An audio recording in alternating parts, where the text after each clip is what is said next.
إن الحمد لله نحمده ونستعينه ونستغفره ونعوذ بالله من شرور أنفسنا ومن سيئات أعمالنا من يهده الله فلا مضل له ومن يضلله فلا هادي له وأشهد أن لا إله إلا الله وحده لا شريك له وأشهد أن محمدا عبده ورسوله صلى الله تعالى عليه وعلى آله وصحبه وسلم تسليما كثيرا أما بعد فأعوذ بالله من الشيطان الرجيم بسم الله الرحمن الرحيم لم يكن الذين كفروا من أهل الكتاب والمشركين منفكين حتى تأتيهم البينة رسول من الله يتلو صحفا مطهرة فيها كتب قيمة মহান আল্লাহর সমস্ত প্রশংসা যে আল্লাহ আমাদেরকে মুসলিম করেছেন, আমাদেরকে তৌফিক দান করেছেন আল কোরআনের প্রতি ঈমান নিয়ে আসার। আজকে তাফসীর হবে পবিত্র কোরআনে কারীমের একটি সূরা, যে সূরার নাম হচ্ছে সূরা আল বাইয়িনা। আল বাইয়িনা এর অর্থ হচ্ছে স্পষ্ট প্রমাণ। বাইয়িনা শব্দটি বায়ান থেকে এসেছে। বায়ান আমরা আমাদের ভাষাতেও বলি। আমাদের দেশে অনেকে বলে ওয়াজ বা বক্তব্যকে বয়ান হবে, ও বায়ান থেকে বয়ান বিকৃত করে আমাদের দেশের মানুষ বলে বয়ান হবে। বায়ান থেকে বাইয়িনা। বায়ান মানে কোন জিনিসকে স্পষ্ট করা, বর্ণনা করা, খুলে পেশ করা। এর থেকে বাইয়িনা মানে দলিল বা প্রমাণ। যেহেতু দলিল প্রমাণ দ্বারা কোন জিনিসকে স্পষ্টভাবে পরিবেশন করা হয়, স্পষ্টভাবে প্রমাণ করা হয়, তাই বাইয়িনা বলা হয় দলিল বা প্রমাণ, প্রুফকে। তো এই সূরায় প্রথম আয়াতের শেষ অক্ষর হচ্ছে আল বাইয়িনা। লাম ইয়াকুনিল্লাযীনা কাফারু মিন আহলিল কিতাবি ওয়াল মুশরিকিন মুনফাক্কিন হাত্তা তা'তিয়াহুমুল বাইয়িনা। এই আল বাইয়িনা শব্দটিকে নিয়ে এই সূরার নামকরণ হয়েছে সূরাতুল বাইয়িনা। এই সূরায় নবী করিম সাল্লাল্লাহু আলাইহি ওয়াসাল্লামের আবির্ভাব এবং তার আবির্ভাব হওয়ায় হক এবং বাতিলের মাঝে পার্থক্য হয়েছে, সত্য এবং বাতিলের মাঝে পার্থক্য হয়েছে। কে সত্যকে সন্ধান করে এবং সত্যের অনুসারী তাও স্পষ্ট হয়েছে, আর কারা বাতিলকে ধরে থাকলো গোড়ামি করে তাও সুস্পষ্ট হয়েছে। এ সম্পর্কে আল্লাহ রাব্বুল আলামিন ইরশাদ করেছেন এই আয়াতে। এই আয়াতে আহলি কিতাবদের কথা বলা হয়েছে, অর্থাৎ ইহুদি খ্রিস্টান। আহলি কিতাব অর্থাৎ কিতাব ধারণকারী। কিতাব ধারণকারী, কিতাব তো আমাদের কাছে রয়েছে। দ্বীনে হকের যে কিতাব, দ্বীনে ইসলামের যে কিতাব আল কোরআনুল কারীম আমাদের কাছে রয়েছে, কিন্তু মুসলিমরা আহলি কিতাব নয়। মুসলিমরা মুসলিম, এদের নাম আল্লাহ রেখেছেন মুসলিম। ওয়াসাম্মাকুমুল মুসলিমিন, এদের নাম আল্লাহ মুসলিম নিজেই রেখেছেন। আর আহলি কিতাব অর্থাৎ ইসলাম আসার পূর্বে বা আল কোরআন নাযিল হওয়ার পূর্বে যেসব জাতি বা উম্মত এসেছে এবং তাদের কাছে আল্লাহ প্রদত্ত কিতাব কোন এক জামানায় এসেছিল, সেই কিতাবের প্রতি তারা বিশ্বাস করেছিল, রাসূলের নবীর প্রতি বিশ্বাস করেছিল তারা। এবং তাদের মধ্যে মানব জাতির ইতিহাসে শুধু দুইটি জাতি অবশিষ্ট থেকেছে, আর কোন জাতির প্রমাণ নেই, ইহুদি এবং খ্রিস্টান। ইহুদিদের কাছে ছিল তাওরাত এবং খ্রিস্টানদের কাছে, নাসারাদের কাছে ছিল ইনজিল। খ্রিস্টানরা যেহেতু ইহুদিদের পরে এসছে, তারা ইনজিলের সাথে সাথে তাওরাতেও প্রতি আমল করত, অর্থাৎ তাওরাতকেও তারা ধর্মীয় গ্রন্থ তাদের বলে, ধর্মীয় গ্রন্থ বলে তারা স্বীকার করত এবং তাদের ধর্মীয় গ্রন্থের একটি অংশ। এই জন্য যাকে আজকাল বাইবেল বলা হয়, যে কিতাবটিকে বাইবেল বলা হয়, সেই কিতাবে দুটি অংশ রয়েছে, পাঠ রয়েছে। একটির নাম হচ্ছে পুরাতন অনুশাসন বা ওল্ড টেস্টামেন্ট, আর আরেকটির নাম হচ্ছে নতুন অনুশাসন অর্থাৎ নিউ টেস্টামেন্ট। আরবিতে বলা হয় আল আহদুল কাদিম, আল আহদুল জাদিদ। আহদুল কাদিম মানে পুরাতন অনুশাসন বা ওল্ড টেস্টামেন্ট, আল আহদুল জাদিদ মানে নতুন অনুশাসন বা নিউ টেস্টামেন্ট। তো আল আহদুল কাদিমের অর্থ হচ্ছে তাওরাত, আর আল আহদুল জাদিদের অর্থ হচ্ছে ইনজিল। এই দুইটির সমষ্টির নাম হচ্ছে বর্তমান যুগে বাইবেল। যে বাইবেল বিকৃত অবস্থায়, আক্ষরিক বিকৃত এবং ব্যাপক হারে বিকৃত অবস্থায় ইহুদি খ্রিস্টানদের কাছে রয়েছে। ইহুদিরা ইনজিলের অংশটুকু মানে না, এটাও আপনাদের জেনে রাখা প্রয়োজন যে ঈসা আলাইহিস সালামের ওপর আল্লাহ ইনজিল নাযিল করেছেন। যেহেতু ঈসা আলাইহিস সালামকে ইহুদিরা রাসূল মনে করেন না, অস্বীকার করেন, সুতরাং ইহুদিরা ইনজিলের প্রতি অর্থাৎ নিউ টেস্টামেন্ট বা নতুন অনুশাসনের প্রতি ঈমান রাখে না, বিশ্বাস করে না, সেটিকে আল্লাহ প্রদত্ত গ্রন্থ বলে বিশ্বাস করে না। ঈসা আলাইহিস সালামকে তারা নবী রাসূল বলে বিশ্বাস করে না। পক্ষান্তরে খ্রিস্টানরা ইনজিলকেও বিশ্বাস করে, তাওরাতকেও বিশ্বাস করে, যেহেতু দুটোর প্রতি ঈমান রাখে। আমরা কি করি? আমাদের মাঝে খ্রিস্টানদের মাঝে তফাৎ কি? খ্রিস্টানরা তাওরাত ইনজিল দুটোই বিশ্বাস রাখে, কিন্তু আল কোরআনে বিশ্বাসী নয়। আর আমরা আল কোরআনে বিশ্বাস করি এবং আল কোরআনের প্রত্যেকটি বিধান আমাদের জন্য মানা ফরজ। বাকি বাইবেল, তাওরাত, ইনজিলে যেসব কথা রয়েছে অবিকৃত যদি হয়, তাহলে সেগুলিকে মনে করি যে এগুলি আল্লাহ প্রদত্ত কিতাবের অংশ, অবিকৃত। আর যেটি বিকৃত হয়েছে আমরা বিশ্বাস রাখি যে তাতে অধিকাংশ ক্ষেত্রে বিকৃতি ঘটেছে। বিকৃতি আবার দুই প্রকার। কে বলতে পারেন বিকৃতি দুই প্রকার আছে? কেউ বলতে পারবেন? কত প্রকার বললাম? প্রকার মানে কমপক্ষে দুই তো দেখাতে হবে। বিকৃতি দুই প্রকারের, এক হচ্ছে অর্থের বিকৃতি, এক হচ্ছে অর্থের সাথে শব্দের বা অক্ষরের বিকৃতি। তো তাওরাতে বা ইনজিলে, বাইবেলে শব্দের বিকৃতি ঘটেছে এবং অর্থেরও বিকৃতি ঘটেছে। কোরআনে কারীমকে আল্লাহ রাব্বুল আলামিন শব্দের বিকৃতি থেকে সুরক্ষা দান করেছেন, হেফাজত করেছেন। কোরআনে কারীমে আল্লাহ স্পষ্ট এই ইরশাদ ঘোষণা করেছেন, ইন্না নাহনু নাযালনা যিকরা ওয়া ইন্না লাহু লাহাফিজুন। আমি আল কোরআন যিকর নাযিল করেছি। আল কোরআনের তাফসীর যদিও কোরআনের সাথে সাথে হাদিসও, যিকর মানে উপদেশ কোরআনে রয়েছে, হাদিসে রয়েছে। কোরআন এবং হাদিস আল্লাহ প্রদত্ত এবং আমি তার সুরক্ষা করব, হেফাজত করব। স্বয়ং আল্লাহ দায়িত্ব নিয়েছেন। কাকে দিয়ে করবেন সেটা আল্লাহর কাজ। আজকে আমাদের মতো মুসলিমদেরকে দিয়ে আল্লাহ করছেন। কালকে যদি এক দেশের লোক অমুসলিম হয়ে যায় যারা মুসলমান ছিল, যেমন আন্দোলনে স্পেনে এক জামানে মুসলমান ছিল, তারা খ্রিস্টানদের নির্যাতনে, জুলমে হয় তাদেরকে হত্যা করা হয়েছে, না হলে তাদেরকে খ্রিস্টান বানিয়ে দেওয়া হয়েছে, না হলে তারা সেই দেশ থেকে বিতাড়িত হয়েছে। এই তিন অবস্থা ছাড়া চতুর্থ কোন অবস্থা নেই। তাদের বেঁচে থাকার কোন অধিকার ছিল না। এইভাবে নির্যাতন করেছিল। এখন খ্রিস্টানদের কবলে সেই দেশ স্পেন, বর্তমান নাম স্পেন, প্রাচীন ইসলামিক নাম হচ্ছে আন্দোলুস। তাদেরকে দিয়ে আল্লাহ কিছুদিন হেফাজত করেছেন কোরআনের। সেখানে বড় বড় মাদ্রাসা, ইউনিভার্সিটি, জামে কর্তোবা ইউনিভার্সিটি সেখানে ছিল। সেখানে এসে খ্রিস্টানদের ছেলেরা পড়তো, যেহেতু তারা অন্ধকারে ছিল, তাদের মধ্যে শিক্ষা দীক্ষা কিছু ছিল না খ্রিস্টানদের মাঝে, ইউরোপিয়ানদের মাঝে। মুসলিমদের প্রতিষ্ঠানে এসে পড়াশোনা করতো, ওরা পড়তে পাঠাতো যে না হলে তো পড়াশোনা কোনো প্রতিষ্ঠান আমাদের কাছে নেই। কিন্তু বলতে দেখো ধর্ম পরিবর্তন করি না, ছেলেদেরকে লেখাপড়ার জন্য পাঠাতো, বলতে তোমরা খ্রিস্টান ধর্ম ছেড়ে দিও না, পড়াশোনা করো মুসলমানদের কাছে গিয়ে, কিন্তু তোমরা ধর্ম পরিবর্তন করবে না। তো এইভাবে তারা আল্লাহ রাব্বুল আলামিন হেফাজত করেছেন।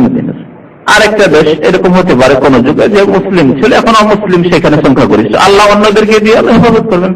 কাফেরদেরকে মুসলমান বানিয়ে তাদের মাধ্যমে আল্লাহ হেফাজত করবেন। আজকে দেখেন ইউরোপ, আমেরিকায় অনেক মুসলমান হচ্ছে, আর যেসব মুসলমান এই বংশগত আমাদের মতো মুসলমান যেহেতু অনেক ভালো। আমরা দেখেছি মদিনা ইউনিভার্সিটিতে যেহেতু সারা পৃথিবীর যে কোনো দেশের ছেলেরা থাকে, দেখতাম যে ইউরোপ, আমেরিকা, কানাডা এসব দেশের ছেলেরা যারা ওখানে পড়াশোনা করে তারা প্রথম কাতারে অধিকাংশ নামাজ পড়ে। গোবরে পদ্ম ফুল, সব তো গোবর সেই দেশে, অশ্লীলতা আর পাপ ছাড়া তো কিছু নেই সে দেশে। সেখান থেকে পাপ থেকে মুক্ত হয়ে যদি কেউ আসে তো পরিষ্কার হয়। জন্মগত মুসলিম সেটা অনেক ভালো কথা হচ্ছে, আল্লাহ তাদেরকে দিয়ে হেফাজত করবেন। যখন আপনারা না করবেন তখন অন্যদেরকে দিয়ে আল্লাহ হেফাজত করবেন। এই কথা সূরা মুহাম্মাদের শেষে আয়াতে আল্লাহ বলেছেন, ওয়াইন তাতাওয়াল্লাউ ইস্তাবদিল কওমান গায়রাকুম সুম্মা লা ইয়াকুনু আমসালাকুম। তোমরা যদি ইসলাম বিমুখ হয়ে যাও, ফিরে যাও, নামাজ পড়ছে না, জাতিগত মুসলমান অথচ নামাজ পড়ে না, দিনের পাবন্দি করে না, হালাল হারাম পেছে চলে না, সৎ জীবন যাপন করে না, তোমরা যদি ইসলাম থেকে ফিরে যাও, ইস্তাবদিল কওমান গায়রাকুম, তোমাদেরকে বাদ দিয়ে আল্লাহ অন্য একটা জাতিকে নিয়ে আসবেন। আমাদেরকে বাদ দিয়ে আল্লাহ প্রত্যেকটা জাতি নিয়ে আসবেন, তাদেরকে মুসলমান করবেন, খাঁটি মুসলমান করবেন।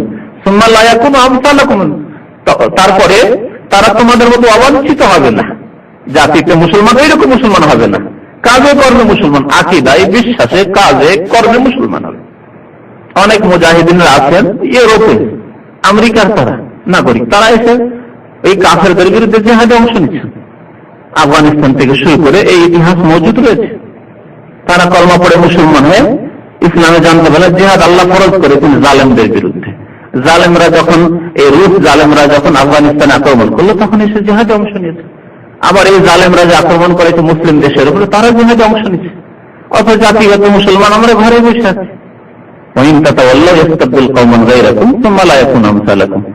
তো কোনখানে পৌঁছিলাম? এইভাবে যে বিকৃতি দুই প্রকার। শব্দের বিকৃতি, এটি কোরআনে কেউ করতে পারেনি, পারবেও না।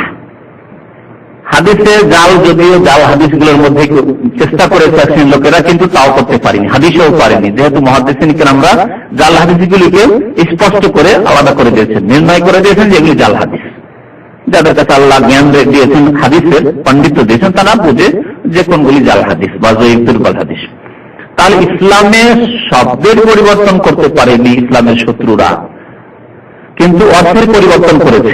ইসলাম বিরোধী যেসব ফিরকা, দল উপদল সৃষ্টি হয়েছে মুসলিমদের মাঝে, যেমন কবর পূজারী, মাজার পূজারী, মিলাদ করাই বিদআতপন্থীরা, এরা কোরআন এবং হাদিসের অর্থের বিকৃতি করে তারা বলে মিলাদ কোরআন আছে, কবর মাজারে চাদর চড়া কোরআন হাদিসে আছে, কাবা শরীফের উপরে চাদর চড়াচ্ছে, তা আমরা পীর সাহেবের মাজারে চড়ালাম তো হইল কি? তো এইভাবে তারা অর্থের বিকৃতি হয়তো কোন কোন ক্ষেত্রে ঘটাবার চেষ্টা করেছে, কিন্তু তারা আলহামদুলিল্লাহ কামিয়াব হবে না। সৎপন্থী একটি দল চিরদিন এই উম্মতের উপর উম্মতের মধ্যে কায়েম থাকবে। এই উম্মতে মুসলমান আরেকটি বৈশিষ্ট্য যে এই উম্মতে একটি দল সব সময় হকের উপর জয়ী হয়ে কায়েম থাকবে।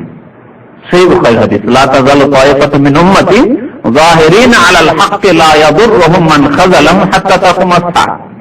এই উম্মতে একটি দল সর্বদা জয়ী হয়ে, যাহিরিনা আলাল হক, হকের উপর সত্যের উপর প্রতিষ্ঠিত হয়ে জয়ী থাকবে।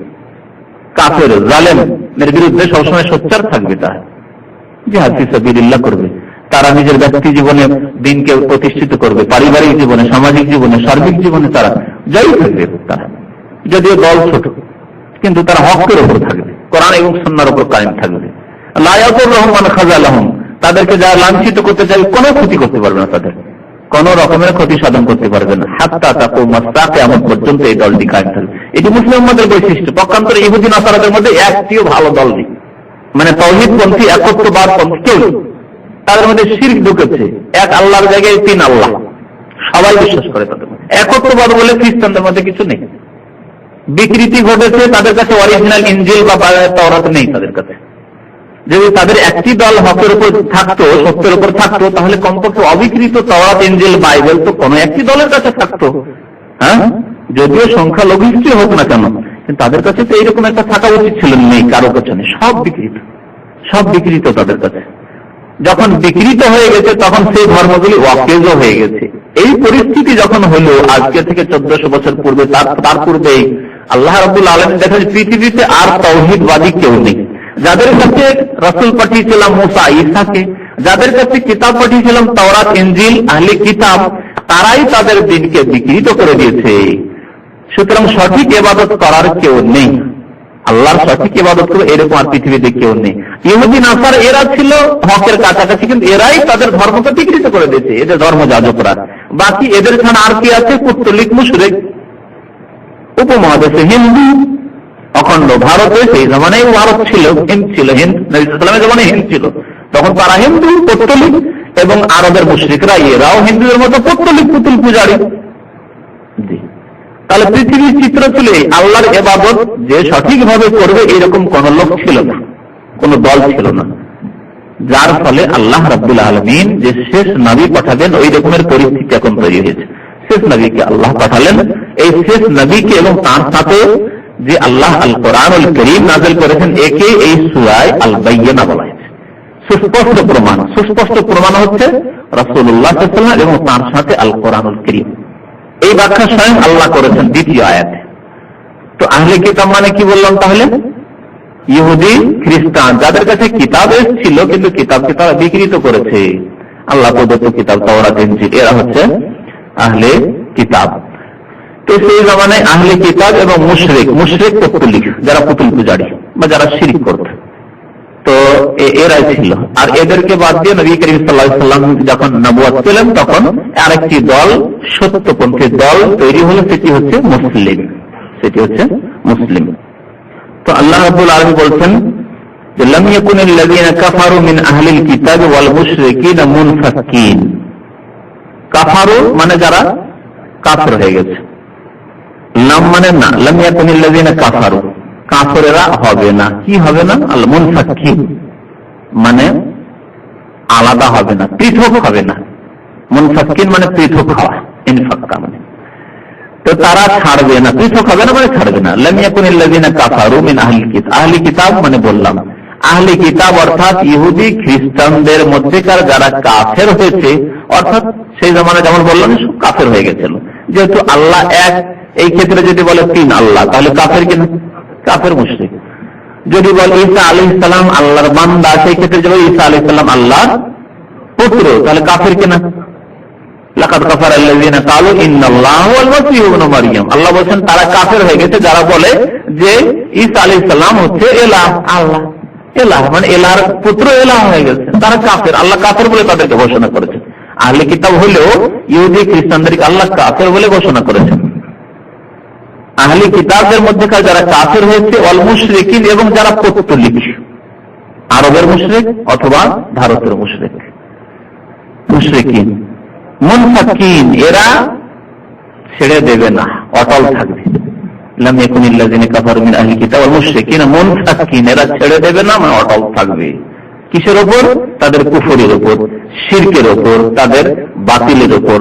হাত্তা তাতিয়াহুল বাইয়িনা, যতদিন পর্যন্ত, হাত্তা মানে যতক্ষণ বা যতদিন, হাত্তা এমন কি যা আমরা বলি, যতক্ষণ পর্যন্ত তাতিয়াহুম না এসে যাবে তাদের কাছে, আতা মানে আশা, তাতিয়াহুম তাদের কাছে না এসে যাবে কি? আল বাইয়িনা, সুস্পষ্ট প্রমাণ যতক্ষণ তাদের কাছে না এসে যাবে ততক্ষণ তারা কুফরের উপর থাকবে, শিরকের উপর অটল থাকবে, ছাড়বে না। এই সুস্পষ্ট প্রমাণ বা আল বাইয়িনা কি?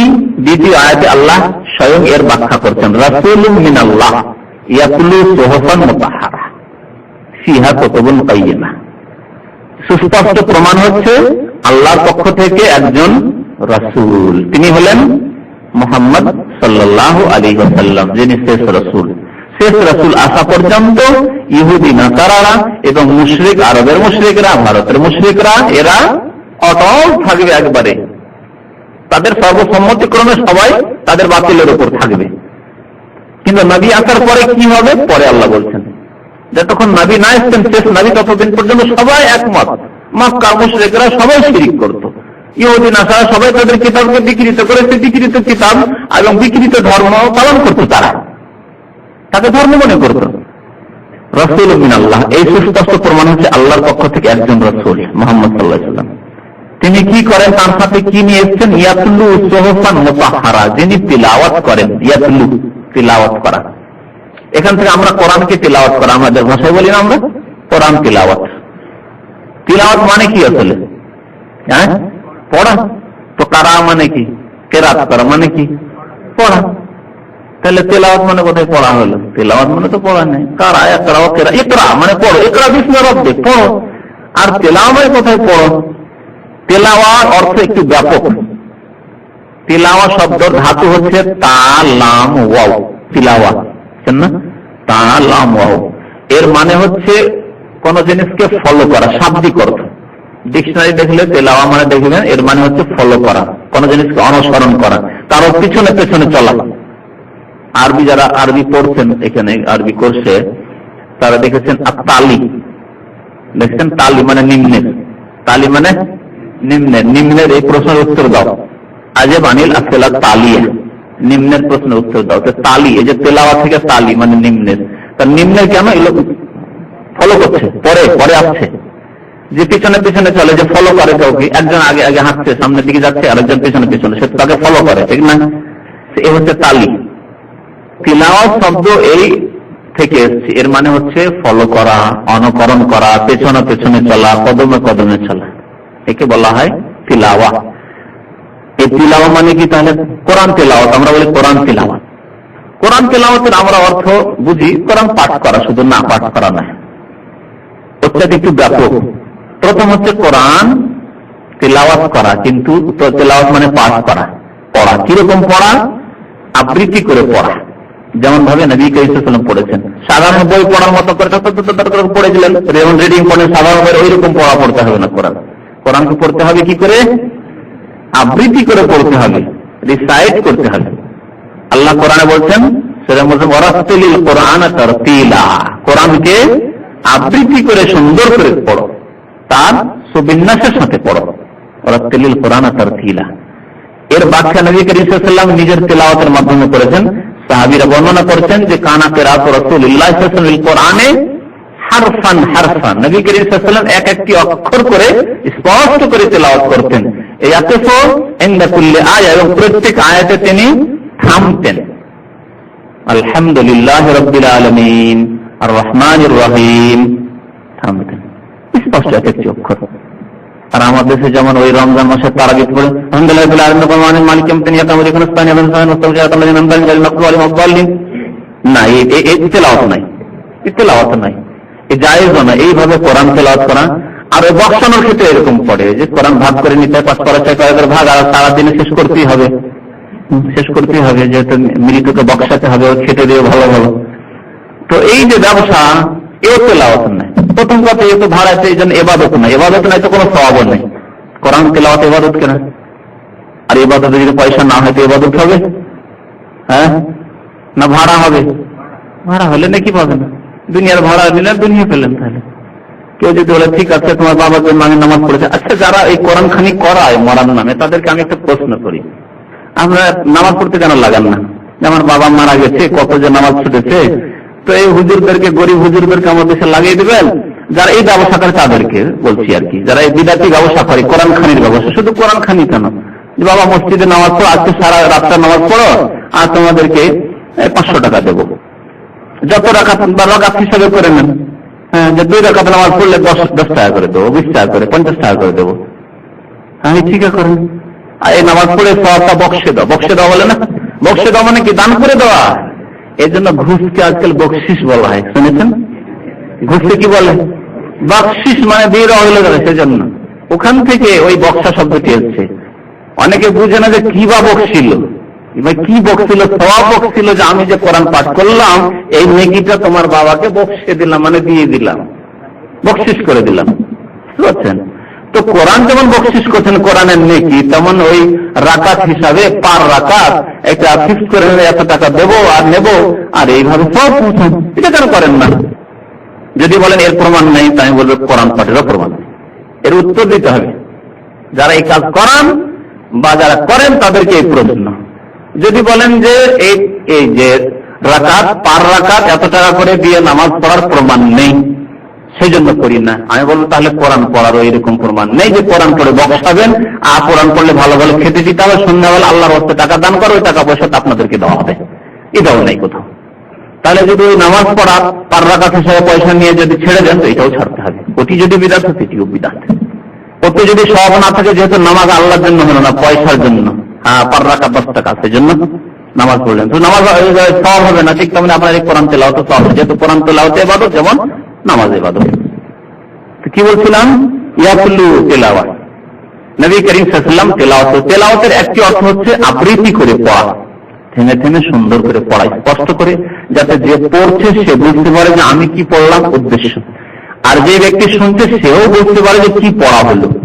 সে যদি সেই ভাষা বোঝে তো সুন্দরভাবে বুঝতে পারে, সে ভাষা না বোঝে তো কমপক্ষে বোঝে যে আল্লাহর কিতাব কত সুন্দর, তার তিলাওয়াত কত সুন্দর, অলংকার কত সুন্দর, সুন্দর লাগে, মজা লাগে।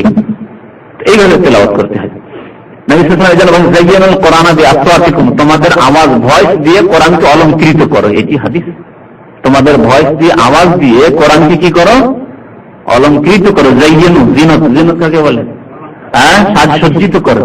কেমন করে সাজসজ্জিত হবে? আওয়াজ দিয়ে।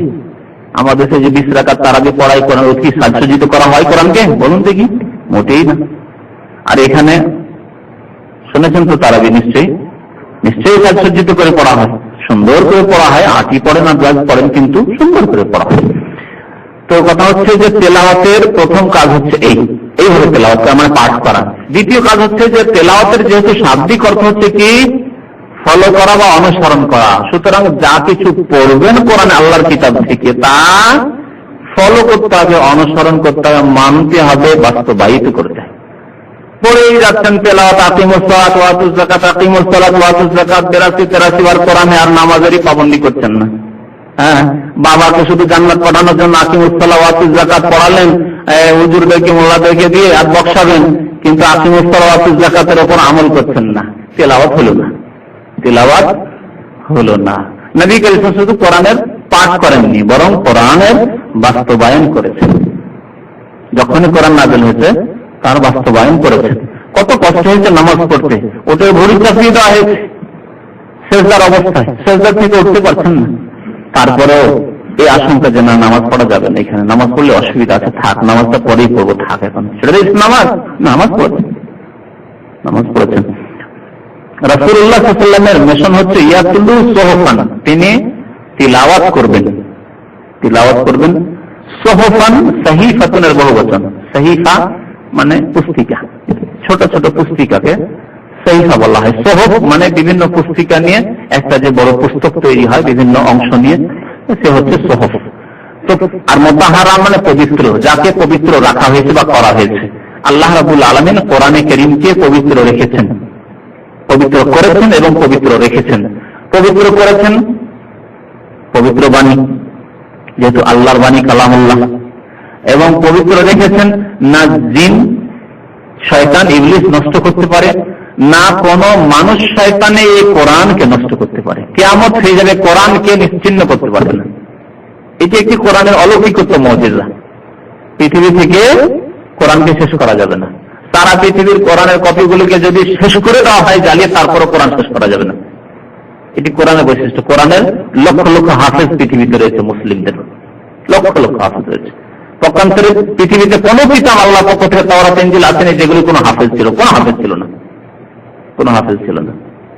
এবং যারা কোরআনের শত্রু, কোরআনকে ভালোবাসে না, তাদেরকে আল্লাহ কোরআন হেফজের তৌফিকও দেয় না। এই কথা মনে রাখেন।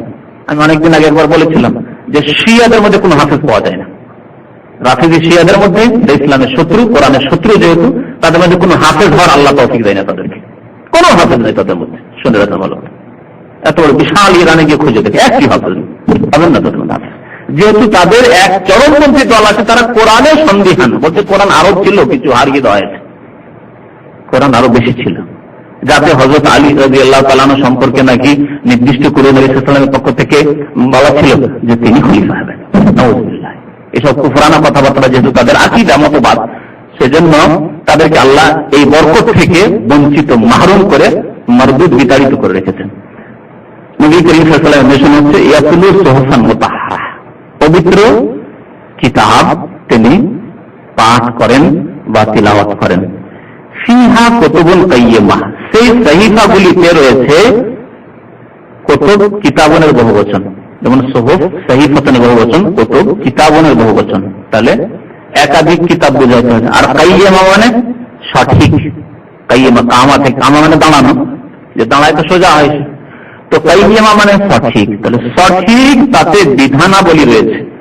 সাহিফা তো কোরআন তো একটি কিতাব, সুতরাং একাধিক কিতাব নয় যখন, তখন কুতুব মানে এখানে এক একটি কিতাব মানে এক একটি বিধান, তাতে সঠিক বিধানাবলী রয়েছে। আকীদা সম্পর্কে, বিশ্বাসের সাথে যে সব বিধানের সম্পর্ক, সেগুলিও সঠিক। যেগুলি আমলের সাথে আর্থিক, সেগুলিও সঠিক, যেমন যাকাত, হজ, সাদকা খায়রাত, আত্মীয়দের দেখাশোনা, সঠিক বিধান। যেগুলি দৈনিক ইবাদত, সেগুলি হচ্ছে কুতুবুল কাইয়্যিমা, সঠিক বিধান। যেগুলি হচ্ছে আপনার মানুষের সাথে আদান প্রদান, যেমন কেনা বেচা করা, বিবাহ শাদী, তালাক ইত্যাদি ইত্যাদি, তারপরে ওয়ারাসাত, মিরাস, ধন সম্পদের ভাগ বন্টন, কুতুবুল কাইয়্যিমা, এগুলি হচ্ছে কাইয়্যিমা, সুষ্ঠু এবং সঠিক বিধান। যেহেতু এই বিধান কার পক্ষ থেকে? মহান আল্লাহ, যিনি মানুষকে সৃষ্টি করেছেন এবং মানুষের জন্য সুষ্ঠু বিধান নাযিল করেছেন, তার পক্ষ থেকে। সুতরাং এ হচ্ছে কোরআনে যা কিছু আছে সব হচ্ছে সঠিক বিধান, হালাল হারাম সঠিক বিধান, সুষ্ঠু বিধান। যা মানুষের জন্য উপকারী তা আল্লাহ হালাল করেছেন, যা অপকারী এক বর্তমানে অথবা ভবিষ্যতে, এই পৃথিবীতে ভবিষ্যতে অথবা পরকালে, সেসব জিনিসকে আল্লাহ হারাম করেছেন। আপনার জন্য হয়তো সাথে সাথে ক্ষতি সাধন করবে, অথবা কিছুক্ষণ পরে, কিছুদিন পরে হয়তো আপনার ক্ষতি করবে, অথবা পরকালে ক্ষতি করবে, এইরকম জিনিসকে আল্লাহ হারাম করেছেন। তাহলে এসব বিধান কি সঠিক এবং সুস্থ বিধান নয়?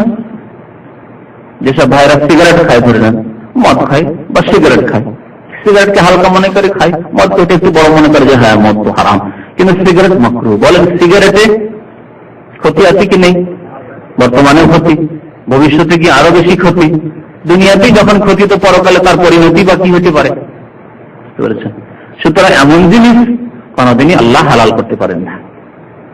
নবী করিম সাল্লাল্লাহু আলাইহি ওয়াসাল্লাম সম্পর্কে আল্লাহ ঘোষণা করে বলছেন যে নবী সাল্লাল্লাহু আলাইহি ওয়াসাল্লাম কি করেন? ইউহিল্লু লাহুমুত তাইয়্যিবাত ওয়া ইউহাররিমু আলাইহিমুল খাবাইস।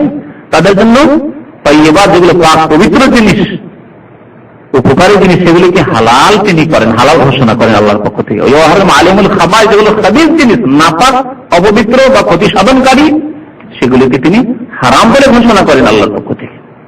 তো এই কোরআন তিনি নিয়ে এসেছেন, যে কিতাব তিনি পাঠ করেন, তেলাওয়াত করে শোনান, নিজে তেলাওয়াত করেন, নিজে তার উপর আমল করেন এবং মানুষকে তেলাওয়াত করে শোনান, মানে সেই দিনের সেই কিতাবের তাবলীগ করেন, প্রচার করেন, সেই কিতাবের দিকে মানুষকে আহ্বান করেন, দাওয়াত দেন।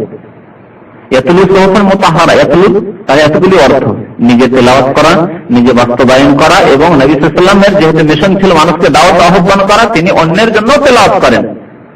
নবী সাল্লাল্লাহু আলাইহি ওয়াসাল্লামের তরিকাই ছিল, নতুন কোন বিধান নাযিল হলো জানিয়ে দিলেন লোকদেরকে, মুসলিমদের জানিয়ে দিলেন, আকীদার ক্ষেত্রে হলে মুসলিমদেরকে জানিয়ে দিলেন যে দেখো এই জান্নাত সম্পর্কে, জাহান্নাম সম্পর্কে, পরকাল সম্পর্কে, আকীদা ঈমান সম্পর্কে, কালিমা লা ইলাহা ইল্লাল্লাহ সম্পর্কে আয়াত নাযিল হয়েছে, তাদেরকে জানিয়ে দিলেন, দাওয়াত, তাদেরকে আহ্বান করলেন। তো রাসূলুল্লাহ সাল্লাল্লাহু আলাইহি ওয়াসাল্লামকে এখানে আল বায়িনা বলা হয়েছে, সুস্পষ্ট প্রমাণ। ওয়ামা তাফাররাকাল্লাযিনা উতুল কিতাবা ইল্লা মিন বাদি মা জাআতুল বায়িনা। এখন প্রশ্ন উঠতে পারে স্বাভাবিক যে নবী সাল্লাল্লাহু আলাইহি ওয়াসাল্লামের আবির্ভাব পর্যন্ত আহলে কিতাব অর্থাৎ ইহুদি, খ্রিস্টান, মুশরিক, পৌত্তলিক, এরা কি থাকবে? তাদের এই বাতিলেই থাকবে, বাতিলের তো অটল থাকবে।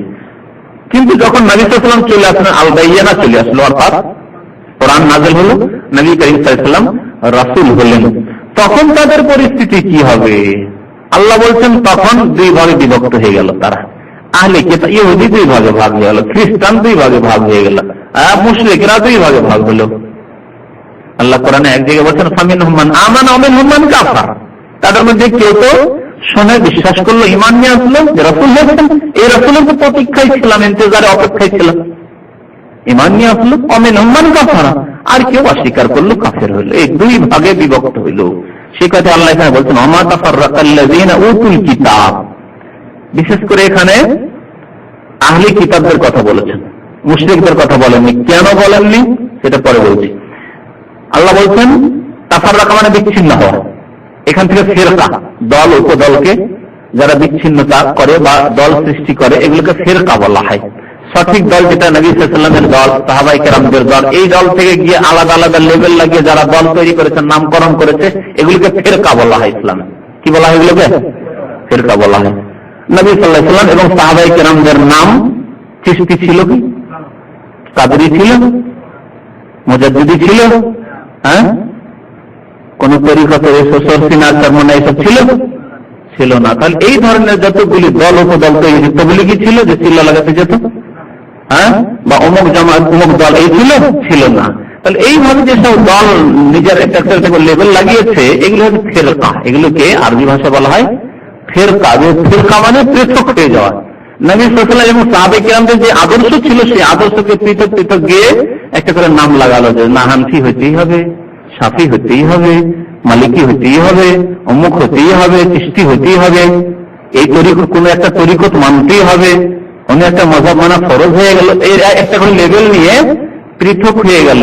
এদেরকে বলা হয় ফিরকা, এদেরকে বলা হয় ফিরকা। নবী সাল্লাল্লাহু আলাইহি ওয়াসাল্লাম 73 ফিরকার কথা বলেছেন যে আমার উম্মতের 73 ফিরকা হবে, আর সবগুলি পথভ্রষ্ট হবে একটি ফিরকা ছাড়া, একটি জামাত ছাড়া। সেটির নাম ফিরকা না, যেহেতু তারা সাহাবায়ে কেরামদের সাথে আছে, ওর নাম হচ্ছে জামাত। তারা চাইবে সবার জামাতবদ্ধ হয়ে থাকা। কাদের সাথে? আল্লাহ রাসূলের তরিকা এবং সাহাবায়ে কেরামের তরিকার উপর। সুতরাং তার নাম হচ্ছে জামাত, আর বাকিগুলোর নাম জামাত না, এগুলো ফেরকা। পৃথক, ফেরকা মানে পৃথক হয়ে যাওয়া, পৃথক পৃথক হয়ে গেছে। এই কথাটা যদি ভালো করে বুঝে নেন যে ফেরকা আর জামাতের তফাৎ কি, তাহলে আপনার ব্রেনের ওয়াশ হয়ে যাবে যথেষ্ট। আপনি ফেরকার অন্তর্ভুক্ত হবেন না, জামাত ভুক্ত হবে। জামাত ভুক্ত হতে হবে যে জামাত হচ্ছে আল্লাহ রসুল সাল্লাল্লাহু আলাইহি ওয়াসাল্লামের তৈরিকৃত জামাত, সাহাবায়ে কেরামদের জামাত, এবং সেই জামাতের অনুসারী যারা কোন লেভেল নেই, মার্কা মারা নাই, তাদের মার্কা হচ্ছে ইসলাম, ইসলাম এবং কোরআন এবং সুন্নাহ, আদর্শ হচ্ছে কোরআন সুন্নাহ। আর তারপরে বলছেন না এও মানতে হবে, তরিকত মানতে হবে, মারিফত হইতে হবে, তাহলে হাকিকত হাসিল হবে। এই সব যে বলে এগুলি হচ্ছে ফেরকা, এইসব ফেরকা 73 ফেরকা, এবং এদেরকে সুসংবাদ দিয়েছেন যে সমস্ত জাহান্নামে চলে যাবে। যারা ফেরকাবাজি করবে, ফেরকাবন্দি করবে, তারা পথভ্রষ্টতায় রয়েছে। তো ইহুদি নাসারা আহলি কিতাবদের সম্পর্কে আল্লাহ বলছেন যে নবী সাল্লাল্লাহু আলাইহি ওয়াসাল্লামের আবির্ভাবের পরে এরা বিচ্ছিন্ন হয়ে গেল, দুই ভাগে বিভক্ত হলো, ফেরকা তাফাররাকা, ফেরকা থেকে। আমা তাফাররাকা আল্লাযিনা উতুল কিতাব, যাদেরকে কিতাব দেওয়া হয়েছিল, উতু মানে দেওয়া হয়েছিল, যাদেরকে কিতাব দেওয়া হয়েছিল অর্থাৎ ইহুদি এবং খ্রিস্টান, তারা বিচ্ছিন্ন হয়নি। কিন্তু কখন বিচ্ছিন্ন হলো? ইল্লা মিন বাদে মা জাআতহুমুল বায়িনা, তাদের কাছে বায়িনা আসার পরে, অর্থাৎ বায়িনা তাফসীর আগে হয়ে গেছে, রাসূলের আগমনের পরে, কোরআন এসে যাওয়ার পরে। রাসূলুল্লাহ সাল্লাল্লাহু আলাইহি ওয়াসাল্লামের উপর কোরআন নাযিল হয়ে গেল, যখন তিনি প্রকাশ পেয়ে গেল যে তিনি শেষ রাসূল হয়ে এসেছেন 40 বছর বয়সে, তখন তারা বিচ্ছিন্ন হয়ে গেল, তাফাররাকা, বিভক্ত হয়ে গেল। তো আহলে কিতাবরা, ইহুদি খ্রিস্টানরা বিভক্ত হয়নি, মানে সবাই বাতিলপন্থী ছিল, বিভ্রান্তির শিকার হয়ে গেছিল। কিন্তু বিভক্ত হলো কখন গিয়ে? যখন তাদের কাছে সুস্পষ্ট প্রমাণ চলে আসলো, অর্থাৎ প্রিয় নবী মুহাম্মদ রাসূলুল্লাহ সাল্লাল্লাহু আলাইহি ওয়াসাল্লাম, তার সাথে সাথে কোরআন চলে আসলো, তখন তারা বিভক্ত হয়ে গেল। কিভাবে বিভক্ত হলো? মুমিন কাফের, মুমিন কাফের। কিরকম মুমিন কাফের? যেহেতু তাদেরকে আদেশ করা হয়েছে যে শেষ রাসূল আছেন সারা বিশ্বের মানুষের জন্য, সারা বিশ্বের মানুষের জন্য, আরবদের জন্য, অনারবদের জন্য, শ্বেতাঙ্গের জন্য, কৃষ্ণাঙ্গের জন্য, সবার জন্য আসবে, তার প্রতি ঈমান নিয়ে আসতে হবে। এই সুসংবাদ তাদের কিতাবে ছিল, এই সুসংবাদ হযরত ঈসা আলাইহিস সালাম দিয়েছেন, এই সুসংবাদ মুসা আলাইহিস সালাম দিয়েছেন। এই জন্য বাইবেলে ছিল যে কথা, কোরআনের সূরা সাফে আল্লাহ উল্লেখ করেছেন, নববাশশিরাম বিরাসূলিন ইয়াতি মিন বাদি ইসমুহু আহমদ। ঈসা আলাইহিস সালাম তার অনুসারীদেরকে বলেছিলেন যে আমি সুসংবাদ দিচ্ছি এক রাসূলের, ইয়াতি মিন বাদি, যিনি আমার পরে আসবেন, ইসমুহু আহমদ, তার নাম হবে আহমদ। নবী ঈসা আলাইহিস সালামের নাম মুহাম্মদ এবং আহমদ, মুহাম্মদ আহমদ। তার পরিবারের লোকেরা, কুরাইশের লোকেরা, তার আত্মীয় স্বজনরা মুহাম্মদ রেখেছিলেন, মহান আল্লাহ আকাশে তার নাম আহমদ রেখেছেন। মুহাম্মদ মানে যার অতি প্রশংসা করা হয়েছে, নবী করিম সাল্লাল্লাহু আলাইহি ওয়াসাল্লামের অতি প্রশংসা করা হয়েছে পৃথিবীতে। এইরকম কোন ব্যক্তি তো পৃথিবীতে না এসেছে, না আসবে, যার এত বেশি প্রশংসা এবং এত বেশি তার জন্য দোয়া করা হয়েছে, যার নাম আসছে প্রত্যেক মুসলমান, আজকে পৃথিবীতে কোটি কোটি মুসলমান, তারা বলে সাল্লাল্লাহু আলাইহি ওয়াসাল্লাম, পিস বি আপন হিম, তার উপর দরুদ ও সালাম বর্ষিত হোক। জি, তো নবী করিম সাল্লাল্লাহু আলাইহি ওয়াসাল্লাম কোনখানে বলছিলাম? বাইয়ানা, নবী করিম সাল্লাল্লাহু আলাইহি ওয়াসাল্লাম বাইয়ানা। তো বাইয়ানা আসার পরে এরা ভাগ হয়ে গেল, কেউ ঈমান নিয়ে আসলো, সুসংবাদ তার সম্পর্কে হয়েছিল, তো ভাগ হয়ে গেল। কেউ স্বীকার করে ঈমান নিয়ে আসলো, যেহেতু তাদেরকে বলা হয়েছে যে শেষ নবী আসলে ঈমান নিয়ে আসবে, মুসলমান হয়ে গেল। যেমন অনেক খ্রিস্টান মুসলমান হয়েছে, অনেক ইহুদিদের মধ্যে অল্প সংখ্যক নবী করিম সাল্লাল্লাহু আলাইহি ওয়াসাল্লামের জামানায় মুসলমান হয়েছে। নবী করিম সাল্লাল্লাহু আলাইহি ওয়াসাল্লাম মদিনায় আসলেন, মদিনায় আসতেই প্রথম তো দূরে দূরে থাকতেন আব্দুল্লাহ বিন সালাম, কিন্তু আব্দুল্লাহ বিন সালাম ইহুদি থাকলেও দেখতে গেলেন, শুনেছেন যে নাকি একজন নবী বলে দাবি করতেন, আর তিনি মক্কা থেকে মদিনায় এসেছেন, আর মদিনায় তার বেশ কিছু অনুসারী, যারা অনুসারী ছিল তারা কিন্তু মুশরিক ছিল, পৌত্তলিক, আওস এবং খাজরাজ, দুই গোত্রের লোক, এরা কিন্তু পুতুল পূজারী, মক্কার মুশরিকদের মতো। এরাই অধিকাংশ মুসলমান হয়েছিল এবং এরাই সাহায্যের ওয়াদা করে নবী সাল্লাল্লাহু আলাইহি ওয়াসাল্লামকে ডেকে নিয়েছেন, আসুন আমরা আমাদের জীবন বেঁচে থাকা পর্যন্ত আপনার জন্য আমরা জানমালের সবকিছুর কোরবানি করবো, উৎসর্গ করবো, আসুন। করে আসলেন। ইহুদিরা কেউ মুসলমান হয়নি তখন পর্যন্ত। আব্দুল্লাহ বিন সালাম বলছেন তিনি ইহুদিদের সবচেয়ে বড় আলেম ছিলেন, জ্ঞানী ছিলেন মদিনায়। ইহুদিরা বসবাস করতো, ইহুদিদের বরং 3টি গোত্র বসবাস করতো মদিনায় সেই যুগে। পরবর্তীতে তাদেরকে সেখান থেকে নির্বাসিত করা হয়েছে তাদের দুষ্টামির কারণে, যা ইসলামের ইতিহাসে রয়েছে। আব্দুল্লাহ বিন সালাম বলছেন যে নবী সাল্লাল্লাহু আলাইহি ওয়াসাল্লাম সম্পর্কে যখন শুনলাম যে এসেছেন, যাই একটু দেখে আসি, গেলাম, দূর থেকে একটু দেখলাম। তো প্রথম যে দৃষ্টি পড়লো আমার তার উপর, তিনি বসেছিলেন এক জায়গায়, আর তার সাহাবীরা চারিদিক থেকে ঘিরে হালাকা হয়ে বসে রয়েছেন। দেখি চেহারাটি দেখি আমি উপলব্ধি করলাম যে ইন্না হাযাল ওয়াজহু লাইসা ওয়াজহু কাযযাব, এই মুখমণ্ডলটির চেহারাটি মৃত্যুকার মুখমণ্ডল হতে পারে না।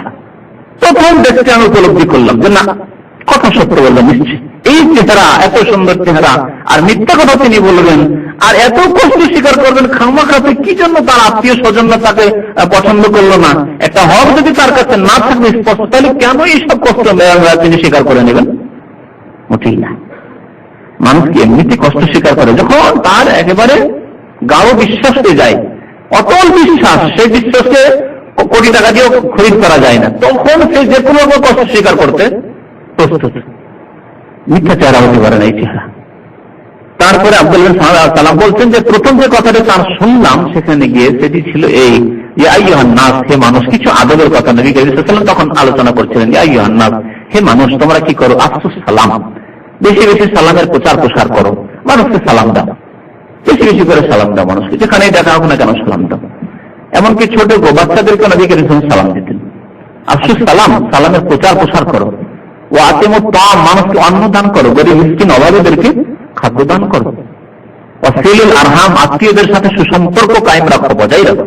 আত্মীয়দের সাথে সুসম্পর্ক যাতে ঠিক থাকে, মানুষের সাথে সম্পর্ক খারাপ না হয়, বিশেষ করে আত্মীয়দের সাথে। কারোর সাথে সম্পর্ক খারাপ করা চলবে না, কিন্তু আত্মীয়দের হক রয়েছে।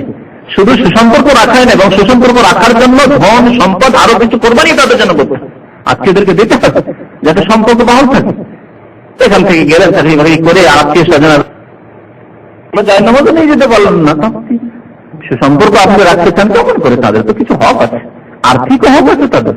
আপনার এমন আপন আত্মীয় যে যাদের দেখাশোনা আপনাকে করতে হবে, যাদের চিকিৎসার প্রয়োজন আছে, না চিকিৎসা করছেন না, শুধু কেমন আছেন, ভালো আছেন, না যথেষ্ট নাই। সিলুল আরহাম, আত্মীয়তা যাদের সাথে সম্পর্ক রয়েছে সে সম্পর্ককে অটুট রাখবে। আর কি? ওয়াসাল্লু বিল-লাইলি ওয়ান-নাস নিয়াম, যখন রাত্রে মানুষেরা ঘুমিয়ে থাকে তখন তোমরা কি করবে? তাহাজ্জুদের নামাজ পড়বে। তখন তাহাজ্জুদের নামাজ পড়ে, ফরজ তো পড়তেই হবে। এই আদেশ হচ্ছে কার জন্য? স্পেশাল লোকদের জন্য। স্পেশাল যারা হতে চাও, কিছু স্পেশালিটি রাখতে চাও, বিশেষ বৈশিষ্ট্য রাখতে চাও, আল্লাহর নৈকট্য এইভাবে হাসিল করতে চাও, সাধারণ ভাবে, সাধারণ বান্দা নয়, খাস বান্দা হতে চাও, তাহলে সাল্লু বিল-লাইলি ওয়ান-নাস নিয়াম, মানুষ যখন নিয়াম থাকবে, ঘুমিয়ে থাকবে, তখন তোমরা নামাজ পড়ো, তাহাজ্জুদ পড়ো। আল্লাহর সাথে একাকী যখন সম্পর্ক হবে তখন স্পেশাল এক সম্পর্ক হবে, তোমার ইমানও স্পেশাল হবে, তোমার আমলও স্পেশাল হবে। সাল্লু বিল-লাইলি ওয়ান-নাস নিয়াম। তারপরে কি বললেন নবী সাল্লাল্লাহু আলাইহি ওয়াসাল্লাম? তাদখুলুল জান্নাতা বিসালাম, তাহলে সহি সালামতে জান্নাতে প্রবেশ করবে। কত সুন্দর দিন! এই কথাগুলি শুনে অত্যন্ত প্রভাবিত হলেন আব্দুল্লাহ বিন সালাম। তারপরে পরে মুসলমান হয়ে গেলেন, কালেমা লা ইলাহা ইল্লাল্লাহ শাহাদাতে মুসলমান হয়ে গেলেন। কিন্তু অধিকাংশ ইহুদিরা মুসলমান হলো না, মাত্র কয়েকজন ইহুদি মুসলমান হয়েছিল, অধিকাংশ ইহুদিরা মুসলমান হয়নি। খ্রিস্টানদের মধ্যে এইরকম, খ্রিস্টান মদিনায় ছিল না, কিন্তু আশেপাশে যে এলাকায় খ্রিস্টান ছিল কিছু খ্রিস্টান মুসলমান হয়েছে। যেমন আদি বিন হাতেম খ্রিস্টান ছিলেন, খ্রিস্টান থেকে ইসলাম গ্রহণ করেছিলেন। তারপরে নাজরান, বর্তমানে সৌদি আরবের মধ্যে নাজরান একটি শহর, এই নাজরান এলাকাতে কিছু খ্রিস্টান বসবাস করতো, তাদের কিছু লোক মুসলমান হয়েছেন, কিছু হননি, পরে তারা মুসলমান হয়েছে। আল্লাহ বলছেন যে নবী সাল্লাল্লাহু আলাইহি ওয়াসাল্লামের আগমনের পরে, অর্থাৎ বাইয়ানা সুস্পষ্ট প্রমাণ আসার পরে বিচ্ছিন্নতা দেখা দিল, দুই ভাগে ভাগ হয়ে গেল। অথচ তাদের সবাইকে আদেশ ছিল যে দ্বীন ইসলাম যখন আসবে, শেষ নবী যখন আসবেন, তখন তোমরা সবাই এক বাক্যে স্বীকার করে নেবে এবং তার রিসালাতের শাহাদাত দিয়ে আশহাদু আল্লা ইলাহা ইল্লাল্লাহ ওয়া আশহাদু আন্না মুহাম্মাদান আবদুহু ওয়া রাসূলুহু পড়ে মুসলমান হয়ে যাবে। তারা বিচ্ছিন্নতা করে দিল, সবাই ইসলাম গ্রহণ করলো না। আহলে কিতাবদের কথাই শুধু বললেন, মুশরিকদের কথা কেন বললেন না? বলতে চেয়েছি, মুশরিকদের কথা এই জন্য বললেন না যে নবী করিম সাল্লাল্লাহু আলাইহি ওয়াসাল্লামের আশেপাশে যে সব মুশরিকরা, পৌত্তলিকরা ছিল, তারা সবাই মুসলমান হয়ে গেছিল। প্রায় নবী সাল্লাল্লাহু আলাইহি ওয়াসাল্লামের জীবনের সাথে শিরক সাফ হয়ে গেছিল মক্কা মদিনার আশপাশ থেকে। মক্কা বিজয় পর্যন্ত একটু বাধা ছিল, যেহেতু ওরা একটু শক্তিশালী ছিল, মক্কা তাদের দখলে, রাজধানী তাদের হাতে, সুতরাং তাদের কিছু যারা কট্টর ছিল, বদ প্রকৃতির ছিল, শক্ত প্রকৃতির ছিল, তারা গোড়ামি করে ছিল। কিন্তু যখন মক্কা বিজয় হয়ে গেল, ইসলামের হাতে চলে আসলো, তখন সবাই দলে দলে মুসলমান হয়ে গেল। এক একটা দুটো চারটা করে মুসলমান হতো, একটি পরিবার দুটি পরিবার করে মুসলমান হতো। কিন্তু মক্কা বিজয়ের পরে কি হলো? আল্লাহ সূরা নাসরে বলছেন, ইযা জাআ নাসরুল্লাহ ওয়াল ফাতহ ওয়া রাআইতান নাসা ইয়াদখুলুনা ফি দীনিল্লাহি আফওয়াজা। বিজয় আসার পরে ইয়াদখুলুনা ফি দীনিল্লাহ, মানুষদেরকে তুমি দেখবে যে তারা আল্লাহর দিনে প্রবেশ করছে আফওয়াজান, মানে দলে দলে। এক একটি বংশ একসাথে 1000 লোক, 2000 লোক, 5000 লোক, গোটা মক্কাবাসী একসাথে সে কলমা পড়ে মুসলমান হয়ে গেল। এইভাবে তায়েফবাসী আসলো, যে তায়েফবাসী নবী সাল্লাল্লাহু আলাইহি ওয়াসাল্লামকে আহত করেছিল, এই তায়েফবাসী দলে দলে সে মুসলমান হয়ে গেল। তো মুশরিক যারা প্রত্যেক ছিল তারা প্রায় সবাই মুসলমান হয়ে গেছিল, কেউ আর অবশিষ্ট থেকে যায়নি। এজন্য তাদের কথা বলা হয় যে তারা বিচ্ছিন্নতা করেছিল, বরং তারা মুসলমান হয়ে গেছিল। কাফের যারা মুশরিক, দূরের মুশরিক ছিল, তারা হয়তো সবাই হয়নি। তাদের মধ্যে থেকে আল্লাহ যাদেরকে তৌফিক দান করেছেন, আল্লাহ আমাদেরকে তৌফিক দান করেছেন যে তাদের মধ্যে থেকে আল্লাহ আমাদেরকে বেছে নিয়েছেন। সুদূর বাংলাদেশে কত কাফের হিন্দু পার হওয়ার পরে সুদূর বাংলাদেশে আল্লাহ ইসলাম পৌঁছে দিয়েছেন, সিংহভাগ মুসলিম, বলো আলহামদুলিল্লাহ। পাকিস্তান অধিকাংশ মুসলিম, আরো বেশি চলে যান, আরো বাংলাদেশ থেকে আরো কত দূরে, ইন্দোনেশিয়া, মালয়েশিয়া চলে যান, আপনি বরুণাই চলে যান, অধিকাংশ মুসলমান। আল্লাহ তৌফিক দিয়েছেন। এরা ছিল পত্তলিক মুশরিক, পুতুল পূজারী ছিল। তাদের মধ্যে থেকে আল্লাহ রাব্বুল আলামিন অধিকাংশদেরকে মুসলিম হওয়ার তৌফিক দান করেছেন, বলুন আলহামদুলিল্লাহ। আল্লাহ বলছেন, আমা তাফাররাকাল্লাযিনা উতুল কিতাবা ইল্লা মিন বাদি মা জাআতুল বায়্যিনাহ। তারা বিচ্ছিন্নতা সৃষ্টি করলো, অথচ আল্লাহ কি আদেশ করেছিলেন? ওয়ামা উমিরু ইল্লা লিয়াবুদুল্লাহ মুখলিসিনা লাহুদ্দীন হুনাফা। অথচ তাদেরকে আদেশ করা হয়েছিল, অথচ ইহুদি খ্রিস্টানদেরকে, সারা বিশ্বের মানুষকে আদেশ করা হয়েছিল যে তারা শুধুমাত্র আল্লাহর ইবাদত করবে, ইল্লা লিয়াবুদুল্লাহ, শুধুমাত্র আল্লাহর ইবাদত করবে, মুখলিসিনা লাহুদ্দীন, তার জন্য দ্বীনকে নির্ভেজাল করে, খালিস করে, ভেজাল মুক্ত করে। আনুগত্য একমাত্র আল্লাহর। দিন মানে আনুগত্য হয়, আর দিন মানে দিন, পুরো দিন হয়, যে দিন মানে ধর্ম যেটা আমরা বলি। তো পুরো দিনকে আল্লাহর জন্য নির্ভেজাল করে দেবে, নিজের আনুগত্যকে আল্লাহর জন্য একবার নির্ভেজাল করে একমাত্র আল্লাহর আনুগত্য করবে। সার্বিক ক্ষেত্রে কি করণীয় কি বর্জনীয়, এই ক্ষেত্রে আল্লাহ যা বলেছেন, রাসূল যা বলেছেন, আর কিছু জানে না। এই হচ্ছে আদেশ। এইভাবে ইবাদত করতে হবে। নামাজ কেমন ভাবে পড়তে হবে? যেমন ভাবে আল্লাহ শিখিয়েছেন, তার রাসূল শিখিয়েছেন। রোজা কেমন করে রাখতে হবে? যেমন ভাবে রাসূলুল্লাহ সাল্লাল্লাহু আলাইহি ওয়াসাল্লাম আল্লাহর পক্ষ থেকে শিখিয়েছেন। যাকাত কেমন ভাবে দিতে হবে, কি পরিমাণ দিতে হবে, যেমন ভাবে আল্লাহ এবং তার রাসূল বলেছেন, ইত্যাদি ইত্যাদি। ইল্লা লিয়াবুদুল্লাহ মুখলিসিনা লাহুদ্দীন। এবং এই দ্বীনকে, এই ইবাদতকে, এই আনুগত্যকে আল্লাহর জন্য খালিস করতে হবে, মানে আল্লাহ ছাড়া অন্যের আনুগত্য করা বা অন্যের সামনে সিজদা করা, অন্যের সামনে দোয়া করা, অন্যের কাছে আরাধনা উপাসনা করা, অন্যের দরবারে ধর্ণা দেওয়া, যেমন কবর মাজারে যারা ধর্ণা দেয়, না না না, এটি হচ্ছে দ্বীনের পরিপন্থী কাজ, দ্বীন বিরোধী কাজ, দ্বীন বিরোধী কাজ, ইখলাসের পরিপন্থী। ইখলাস মানে নিষ্ঠার সাথে একমাত্র আল্লাহর জন্য দ্বীনকে কায়েম করা, মুখলিসিনা লাহুদ্দীন হুনাফা, একগ্র চিত্তে একমাত্র আল্লাহর জন্য। হুনাফা হানিফের বহুবচন, হানিফের বহুবচন হচ্ছে হুনাফা, একগ্র চিত্তে। ওয়ায়ুকিমুস সালাহ, এবং আদেশ কি করা হয়েছে? সালাত কায়েম করবে, নামাজ কায়েম, এই আদেশ করা হয়েছে। ওয়ায়ুতুজ যাকাত, যাকাত প্রদান করবে, এই আদেশ করা হয়েছে। সুতরাং কেউ যদি শুধু জাতিগত মুসলমান হয় আর সালাত কায়েম না করে, মুসলমান হতে পারলো না। এই জন্য তো বেনামাজিকে কাফের বলে আখ্যায়িত করা হয়েছে হাদিসকে, যে ব্যক্তি নামাজ না পড়ে ফরজ নামাজ মুসলমান থাকতে পারে না। প্রমাণ কি? আপনার অন্তরে ইসলাম আছে না আছে কেমন করে বুঝবো?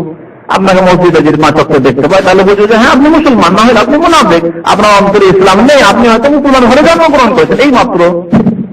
জি, এই জন্য কমের পক্ষে মুসলিম বলে প্রমাণ করার জন্য নিজেকে মসজিদে হাজির হয়ে 5 ওয়াক্ত নামাজ পড়তে হয়। 5 ওয়াক্ত 17 রাকাত নামাজ পড়তে হবে, কমের 17 রাকাত 5 ওয়াক্ত নামাজ পড়তে, কম পক্ষে মুসলমান হওয়ার জন্য এটি হচ্ছে প্রমাণ। যেমন একটা কোর্টে গিয়ে আপনি নিজের কেস নিয়ে গেছেন, আপনি বাদী বা আসামি, তো আপনাকে কমপক্ষে কয়টা সাক্ষী নিয়ে যেতে হবে? 2টো সাক্ষী নিয়ে যেতে হবে। যদি সাক্ষী না থাকে 2টো জিততে পারবেন? পারবেন না আপনি জিততে। একটি সাক্ষী থাকলে চলবে না, আর সাক্ষী একটিও নয়, চলবে না। তো আল্লাহ রাব্বুল আলামিন এখানে 2টি সাক্ষীর কথা বলেছেন, 2টি সাক্ষী দিতে হবে। একটি হচ্ছে সালাম, আর একটি হচ্ছে যাকাত। হযরত আব্দুল্লাহ বিন মাসউদ রাদিয়াল্লাহু তাআলা একটি হাদিস বর্ণনা করেছেন, যে ব্যক্তি যাকাত দেয় না তার সালাত কবুল হয় না, যে ব্যক্তি যাকাত দেয় না তার নামাজ কবুল হয় না।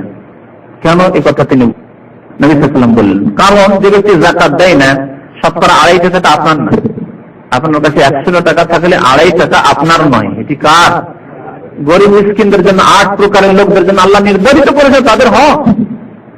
খোড়া অক্ষম মানুষ, সে আয়ু উপার্জন করতে পারে, খাবে কোথা থেকে? তার জন্য আল্লাহ হক নির্ধারণ করে দিয়েছেন, আছেই 4 ভাগ আছে। মুসলিম উম্মতের যারা খোড়া অক্ষম মানুষ বা যারা হকদান, তাদের হক আল্লাহ নির্ধারিত করেছেন। আপনার কোনো অবদান, এহসান নাই যে আপনি গরিবদের বড় এহসান করলেন আপনার গ্রামের, না, আল্লাহর এহসানই। আল্লাহ ফরজ না করলে আপনি করতেন না, হয়তো চিন্তা করতেন যে আমার 5 লাখ টাকা থাকলে অনেক টাকায় চলে যাচ্ছে। কি বলছিলাম, যে এই 2টি প্রমাণ দিতে হবে। হ্যাঁ, যাকাত না দিলে নামাজ কবুল হবে না। জাকাত না দিলে না, জাকাত না দিলে মুসলমান হয়ে থাকবে, মানে ফাসিক, বড় ফাসিক। জাকাত যদি কেউ না দেয় তাহলে অস্বীকার করলে কাফের, আর যেটা দেব করে সে মুসলমান, কিন্তু ফাসিক সে। তবে জাকাত না দিলে নামাজ কবুল হয় না। আব্দুল্লাহ বিন মাসউদ রাদিয়াল্লাহু তাআলা আনহু এই বর্ণনা হাদিসটি নবী সাল্লাল্লাহু আলাইহি ওয়াসাল্লাম বর্ণনা করেছেন। কেন? এই জন্যই যে যখন আপনি 2.5 টাকা দিলেন না, তখন আপনার ধনের সাথে ওই 2.5 টাকা হারাম মিক্সচার হয়ে গেল। যখন মিক্সচার হয়ে গেল তখন সবগুলি হারাম একাকার হয়ে গেল, কোনটি হালাল কোনটি হারাম আর তফাৎ থাকলো না। তখন আপনি হারাম খাচ্ছেন, আর হারাম খেয়ে ইবাদত বন্দেগী করবেন, আল্লাহ রাব্বুল আলামিনের কাছে গ্রহণযোগ্য নয় এইভাবে। সুতরাং যাকাত দিতে হবে। 2টি প্রমাণ, আপনি যে মুসলিম, 2টি সাক্ষী, একটি হচ্ছে সালাত মসজিদে গিয়ে, আরেকটি হচ্ছে যাকাত দিতে হবে, তাহলে আপনি মুসলমান। হাদিস দিয়ে বের করে দেবো আপনাকে। তো যাকাত দিতে হবে, যাকাত দিতে হবে। যাকাত না দিলে নামাজ কবুল হয় না। আব্দুল্লাহ বিন মাসউদ রাদিয়াল্লাহু তাআলা হাদিসটি বর্ণনা করেছেন।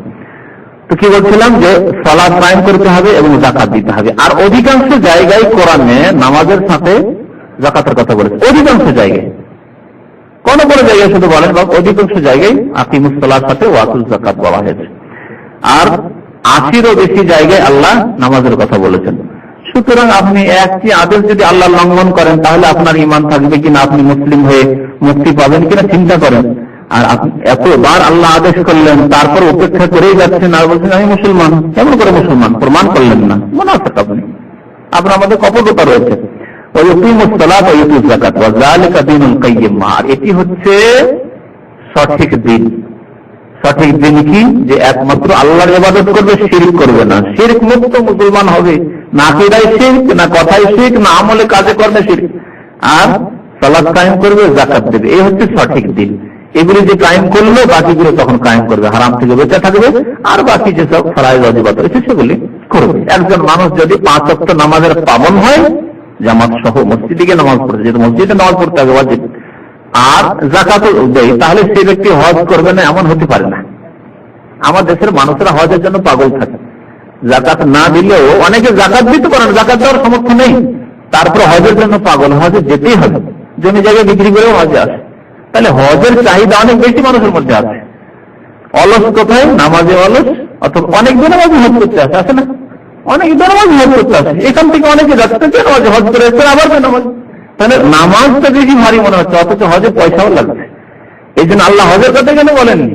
রোজা আমাদের অনেকে রাখে, অনেক বেনামাজি রোজা রাখে। হ্যাঁ, অনেক বেনামাজি মহিলা, অনেক বেনামাজি তারা রোজা রাখে আমাদের দেশে, সমাজে রোজা ছাড়ছে না, বুঝতে পারছেন? রোজা ছাড়ছে না, যে নামাজ না পড়ো। নামাজ পড়ে আমাদের দেশে রোজার দিনে কিরকম নামাজ? ওই তারাবির নামাজটা। ভ্রান্ত কিছু ধারণা আছে যে তারাবিটা না পড়লে রোজা হবে না, তো রোজাটাকে তো হওয়াতে হবে, ওই জন্য তারাবি পড়ে। আর ইফতার করলে এখন কি করে নামাজ না পড়ে তো মাগরিবটা পড়তে যায়। অনেকে দেখা যায় যে মাগরিব আর এশাটা পড়ে, তারাবিটা পড়তে হবে, এই জন্য এশা পড়ে, আর মাগরিবটা পড়ে যে এখন ইফতার করলাম তো যাই মাগরিবটা পড়ি। এই 2 নামাজ পড়ে রমজান মাসে, আর রমজান শেষ হলে শেষ। তো সালাত এবং যাকাত যারা কায়েম করে নেবে, তারা বাকি আর কটি ফরজ থাকছে? তাওহীদ হয়ে গেল, মুখলিসিনা লাহুদ্দিন, কালিমা লা ইলাহা ইল্লাল্লাহ, আর তারপরে সালাত হয়ে গেল, যাকাত হয়ে গেল, আর বাকি থাকে 2টি, রোজা আর হজ। যেমন বললাম যে রোজা হজ করবেই মানুষ, যারা যাকাত দেবে আর নামাজ পড়ে 5 ওয়াক্ত, অবশ্যই রোজা হজ করবে। ওয়াযালিকা দীনুল কাইয়্যিম, এই জন্য আল্লাহ বলেছেন এটি হচ্ছে সঠিক দিন, এই হচ্ছে সঠিক দিন। তারপরে আল্লাহ রাব্বুল আলামিন এখন পরিণতি বর্ণনা করছেন কাদের? যারা বিচ্ছিন্ন হলো সঠিক দিন থেকে, নবী করিম সাল্লাল্লাহু আলাইহি ওয়াসাল্লামের অর্থাৎ আল বাইয়িনার আগমনের পরে, কোরআন এসে যাওয়ার পরে যারা কুফরির পথ অবলম্বন করলো, অস্বীকার করলো, তাদের পরিণতি কি? তাদের কথা প্রথম বর্ণনা করেছেন।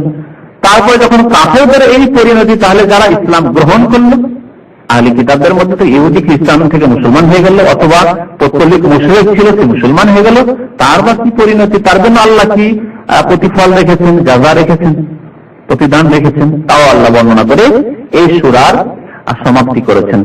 তো মহান আল্লাহ ইরশাদ করেছেন, ইন্নাল্লাযীনা কাফারু মিন আহলিল কিতাব ওয়াল মুশরিকিনা ফী নারি জাহান্নাম খালিদিনা ফীহা উলাইকা হুম শাররুল বারিয়াহ।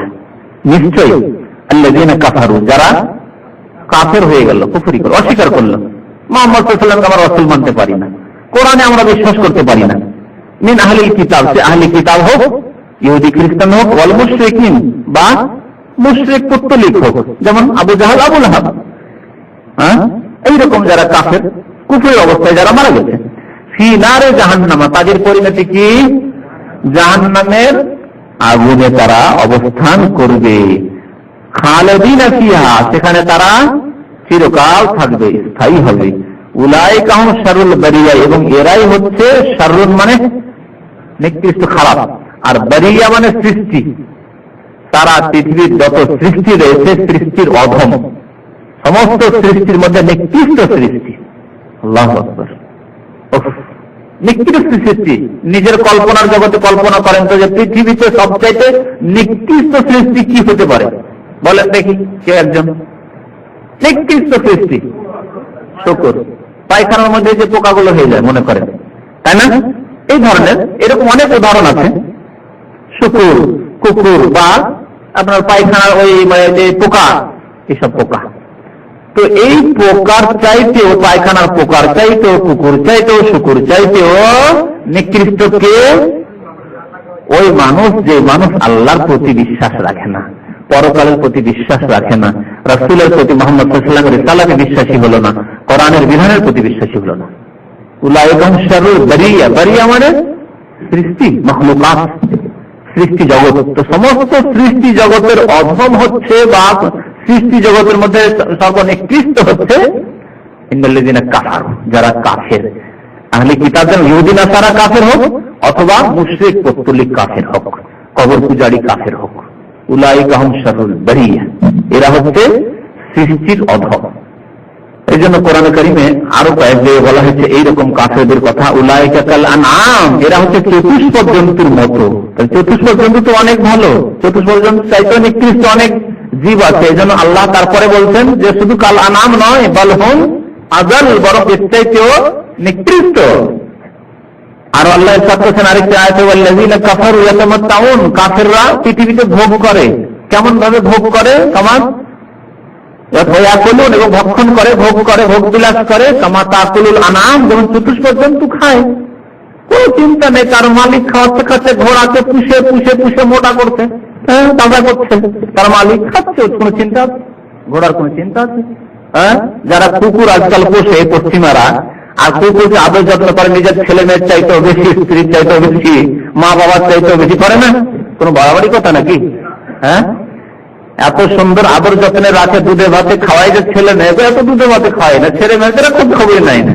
এদের স্ত্রীরা ফ্যাক্টরিতে চাকরি করে, এক জায়গায় চাকরি করছে, আর স্বামী আরেক জায়গায় চাকরি করছে, আর ছেলে মেয়েকে দরজা বন্ধ করে দিয়ে চলে এসছে, কারো হাতে ছেড়ে দিয়ে চলে এসছে। মান্থলি যেখানে রাখার ব্যবস্থা আছে, ছেলে মেয়েদেরকে ওখানে রেখে চলে এসছে। পশ্চিমা দেশে এরকম কিছু আপনার আছে, সংস্থা আছে, যারা চাকরি করবে না, স্বামী স্ত্রী সেখানে ছেলে মেয়েকে দিয়ে চলে আসেন, যে তোমার 12 ঘন্টা 4 ঘন্টা তার ফিস আছে। তো এরা কুকুরের যেভাবে যত্ন করে, তাদের গাড়িতে দেখবেন কুকুর কি যত্নে বসে থাকে, কুকুরের যেভাবে যত্ন করে, তার নিজের ছেলে মেয়েদেরও যত্ন করে না, বাবা মায়ের যত্ন করে না। সেই সমাজে বাবা মার মর্যাদা কেমন জানেন? এই পশ্চিমা সমাজে বাবা মার মর্যাদা হচ্ছে, যেমন আমরা কোনো ফল খেয়ে বিচিটাকে ছুঁড়ে ফেলে দিই। আম খেলেন, আর চুষে চুষে আম খাওয়ার পরে বিচিটাকে কি করলেন? ছুঁড়ে ফেলে দিন। ওই রকম বাবা মায়ের মর্যাদা সেই সমাজে, কোনো বাড়তি কথা নাই। এবং ওই দেশে যারা যাচ্ছে, এই মুসলিম দেশগুলি থেকে, তারা বাবা মাকে ওইভাবে রাখে। বাবা মাকে নিয়ে যায় কি জন্য? নিয়ে যায় বাংলাদেশ থেকে, পাকিস্তান থেকে, ভারত থেকে মুসলিমরা যারা পশ্চিমা দেশে থাকে, লন্ডনে, আমেরিকা, কানাডায়, তারা বাবা মাকে অনেকে নিয়ে যায়। কি জন্য নিয়ে যায়? যে স্বামী স্ত্রী দুজনে চাকরি করবে, ছেলেগুলোকে দেখাশোনা কে করবে? বাবা মাকে নিয়ে রাখে, যে বাবা মা আমার ছেলেগুলোকে একটু জোগান দাও, দেখাশোনা করো। তো এই করতে থাকে, আর তারপরে যখন এই কাল শেষ তখন ছুটে ফিরে দেয়, কোনো মর্যাদা নেই। সেই সমাজে বাবা মায়ের কোনো মর্যাদা নেই, পারিবারিক কাঠামো বলে কোনো জিনিস নেই সেখানে। কিন্তু আলহামদুলিল্লাহ মুসলিম সমাজ এখনো যেটুকু কল্যাণ মুসলিম সমাজ আছে, যদিও মুসলিম সমাজ তাদের সঠিক ইসলাম থেকে অনেক দূরে রয়েছে, এখন তাদের ইসলামে ফিরে আসার জন্য অনেক সময় এবং মেহনতের প্রয়োজন আছে, প্রচেষ্টার প্রয়োজন আছে। তারপরেও আজকে একটি পরিবারকে নিয়ে, মুসলিম পরিবার, যেই পরিবারে বুড়ো বাবা মা আছে, এই বাবা মায়ের কি শ্রদ্ধা সে করে, তার স্ত্রী করে, শ্বশুর শাশুড়ি, আমাদের দেশের মহিলারা কত শ্রদ্ধা করে, নিজের বাবা মায়ের মতো মনে করে শ্বশুর শাশুড়ি, করে না? অথচ পরের রয়েছে বাবা মায়ের মতো শ্রদ্ধা করে, বাবা মায়ের মতো খেদমত করে, অথচ তার বাবা মা না। আল্লাহ বলছেন বাবা মায়ের খেদমত করে, তোমার বাবা মা, অথচ আপনার স্ত্রী এসে আপনার বাবা মায়ের খেদমত করে ওইভাবে নিজের বাবা মায়ের মতো। তারপরে আপনার ছেলেদের কথা নেন, তাদের দাদা দাদি বা নানা নানি, দাদা দাদি কি শ্রদ্ধা বাড়িতে, হ্যাঁ, মুরব্বী বসে আছে, বুড়ি দাদি নানি বসে আছে, বুড়ো বাবা দাদা বসে আছে, নানা বসে আছে, আর ছোট ছোট ছেলেরা মেয়েরা আপনার অর্থাৎ যারা নাতি নাতনি, তারা কি শ্রদ্ধা করে তাকে, দাদি নানি, কি শ্রদ্ধা আমাদের সমাজে নেই? অবশ্যই, কি সম্মান। দাদি বলেছে, নানি বলেছে, শুনতেই হবে, করতেই হবে। তো সরল বাড়িয়া সৃষ্টির অধম বলা হয়েছে। আল্লাহ রাব্বুল আলামিন আরেকটি আয়াতে সূরা আনফালে বলেছে, ইন্না শাররা দাওয়াব ইনদাল্লাহিল্লাযীনা কাফারু ফাহুম লা ইউমিনুন। ইন্না শাররা দাওয়াব, নিকৃষ্ট জন্তু, দাওয়াব মানে জন্তু, নিকৃষ্ট জন্তু হচ্ছে আল্লাযীনা কাফারু, যারা কাফির, নিকৃষ্ট জন্তু।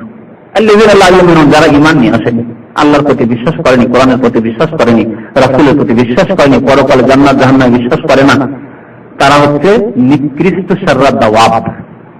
তারপরে আল্লাহ রাব্বুল আলামিন মুমিনদের কথা বর্ণনা করেছেন, ইন্নাল্লাযীনা আমানু ওয়া আমিলুস সালিহাত। এটি হচ্ছে কোরআনের ভঙ্গি, কোরআনের ভাষা এবং এর ভঙ্গি কত সুন্দর, অলংকার।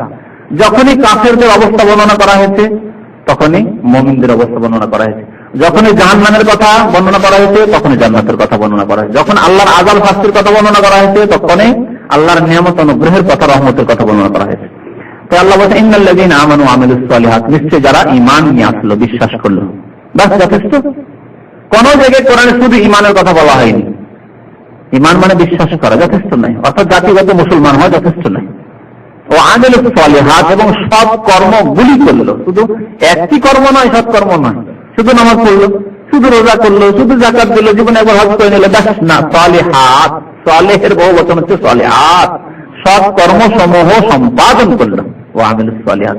তাহলে যে কোনো মানুষ যতক্ষণ পর্যন্ত ঈমানের পরে ভালো কাজগুলি, যেগুলিকে আল্লাহ এবং তার রাসূল ভালো বলেছেন, সেই কাজগুলি না করবে, হারাম কাজ থেকে বেঁচে থাকা ভালো কাজ, এটিও কাজ নাবাচক, কিন্তু হারাম কাজ থেকে বেঁচে থাকাও ভালো কাজ। হারাম কাজ থেকে বেঁচে থাকতে হবে, বর্জনীয় সেগুলো বর্জন করতে হবে, আর যেগুলি করণীয় সেগুলি করতে হবে। তাহলে হবে সালেহাতের বাস্তবায়ন, সৎ কাজের বাস্তবায়ন, তাহলে মুমিন হওয়া যাবে। আর শুধু জাতিগত মুসলমান, তাদের জন্য মুক্তি নেই। তাই আল্লাহ বলেন, ইন্নাল্লাযীনা আমানু ওয়া আমিলুস সালিহাত। আবার সালেহাত দুই প্রকার, এক হচ্ছে আল্লাহর হকের সাথে সম্পর্কীয়, আর এক হচ্ছে মানুষের হকের সাথে সম্পর্কীয়।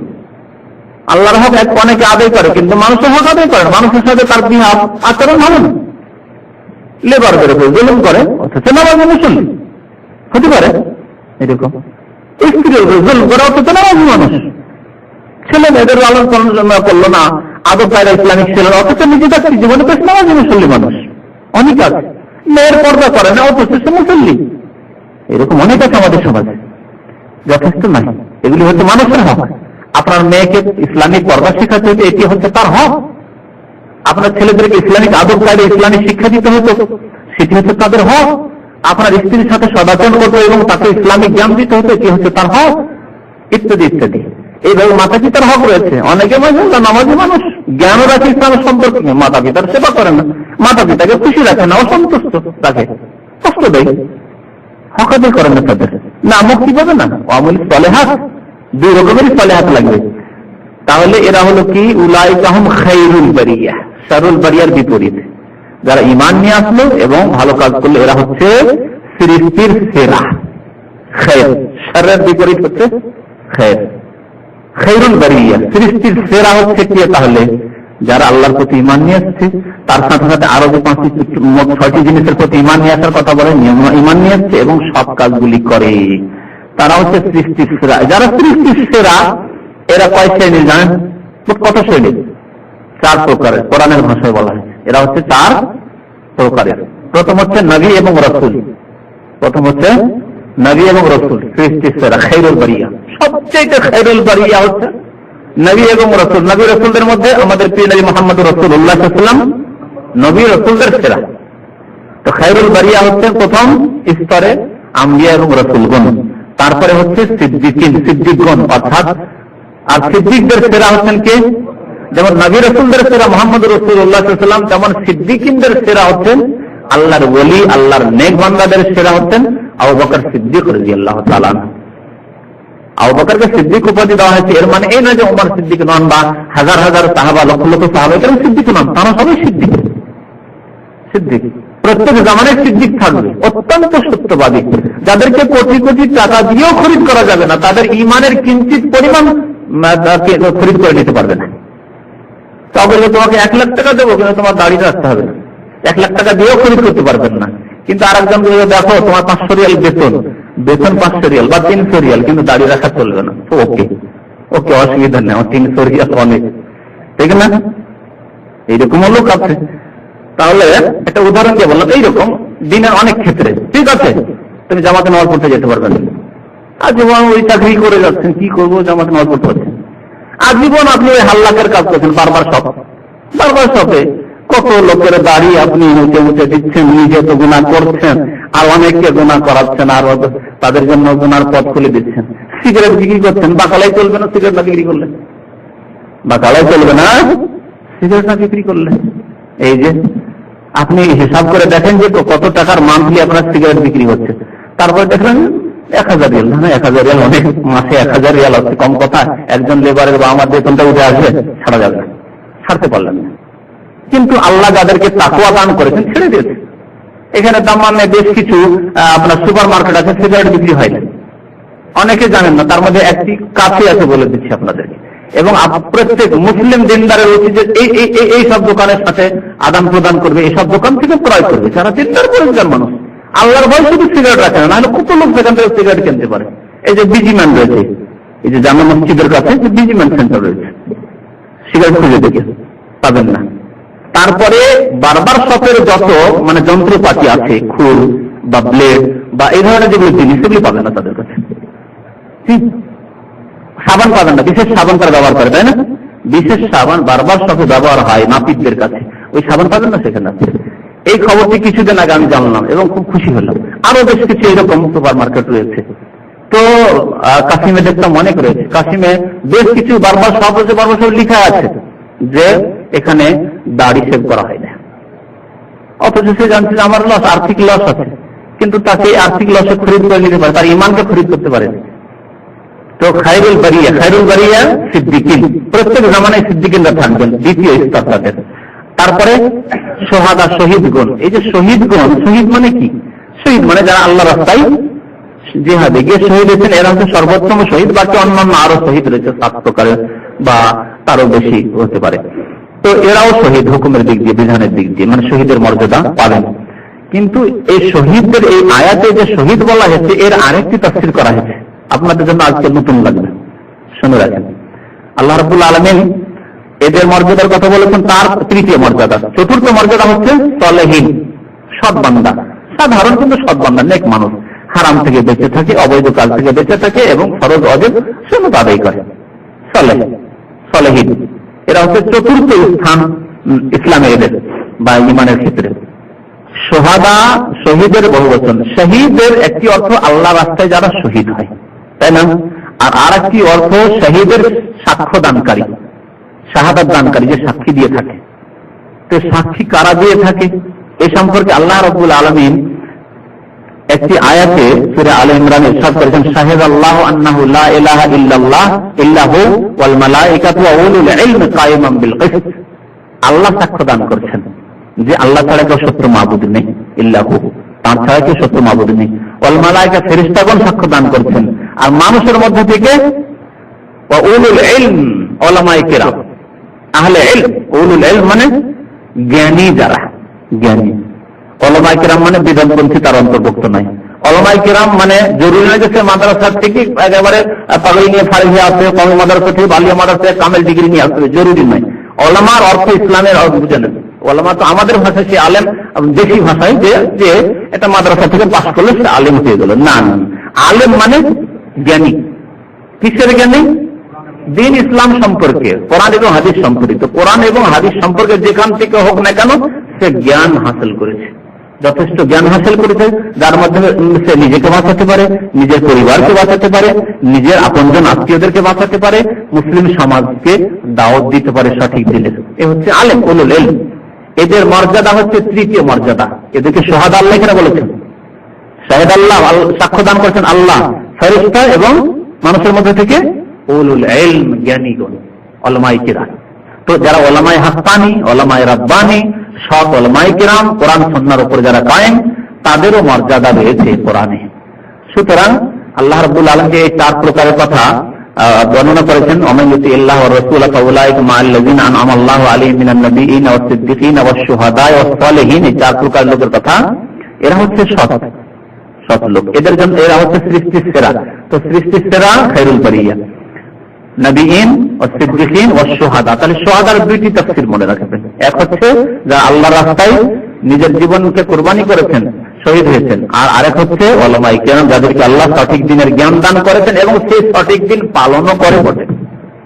এরকম না যে সঠিক দিনের জ্ঞান রয়েছে, কামেল পাস, ফার্স্ট ডিভিশন পাস, আমাদের দেশে অনেক আছে কামেল পাস, ফার্স্ট ডিভিশন পাস, আর হারাম কাজ করে, হারাম ব্যবসা করে, নাই হারাম কাজ করে, কওমি মাদ্রাসা ফারেগে আসার পরে এখানে হারাম ব্যবসা করে, ভিসার ব্যবসা করে না, এরা তার অন্তর্ভুক্ত। এই ফজিলত তাদের জন্য নয়। ফজিলত কাদের জন্য? আমল ঠিক আছে, সলেহীন, আর উপরন্ত সলেহীন তো থাকতে হবে। যেহেতু চতুর্থ শ্রেণী হচ্ছে সলেহীন, সৎ লোক, সত্য হতেই হবে, আর তার উপরে ইসলামের জ্ঞান রয়েছে। এরা হচ্ছে তৃতীয় মর্যাদা দখলকারী। তারপরে সলেহীন ওয়া হাসুনা উলাইকা রাফিকা। তারপর আল্লাহ রাব্বুল আলামিন বলেছেন জাযাউহুম, এদের প্রতিদান, আল্লাহ প্রতিদান দেন তাদেরকে, ইনদা রাব্বিহিম, তাদের পালনকর্তার নিকট, জান্নাতু আদনিন, স্থায়ী জান্নাত। আদান মানে স্থায়ী। আমাদের দেশে মানুষরা জানে যে আদান একটি জান্নাতের নাম। আদান মানে আসলে স্থায়ী, মানে এমন জান্নাতে যাবে সেখানে স্থায়ী ভাবে থাকবে। জান্নাতু আদনিন তাজরি মিন তাহতিহাল আনহার, সেই বাগান সমূহ বা সেই জান্নাতের নিম্ন দেশে নহর সমূহ বা ঝর্ণা সমূহ প্রবাহিত হবে। খালিদিনা ফিহা, সেখানে চিরকাল থাকবে। আনহার আল্লাহ বলেছেন নহরের বহুবচন, নদী সমূহ বা নহর সমূহ বা ঝর্ণা সমূহ। এই ঝর্ণা বা নদী কয় রকমের নদী হবে? 4 রকমের নদী হবে। আল্লাহ রাব্বুল আলামিন কোরআনে তা বর্ণনা করেছেন। কিসের নদী হবে? পানির নদী হবে, আর মধুর নদী হবে, দুধের নদী হবে, আর শরাবের নদী হবে। কিন্তু সেই শরাবে মাতলামি হবে না। যে শরাব দুনিয়াতে এই হারাম শরাব খেয়ে মাতলামি করে, মস্তিষ্কের বিকৃতি ঘটে, বিবেক হারিয়ে ফেলে, তা হবে না। জি, স্বাদ, নাম এবং স্বাদ, নাম এবং স্বাদ। আরেকটি কথা, এই মদের মতো স্বাদ নাই, এই পানির মতো স্বাদ নাই, এই মধুর মতো স্বাদ নাই, এই দুধের মতো স্বাদ নাই। এই কথা মনে রাখেন। ভাববেন না যে দুধ দেওয়া হবে, ও আমাদের বাড়িতে এত দুধ হয়, এত দুধ না।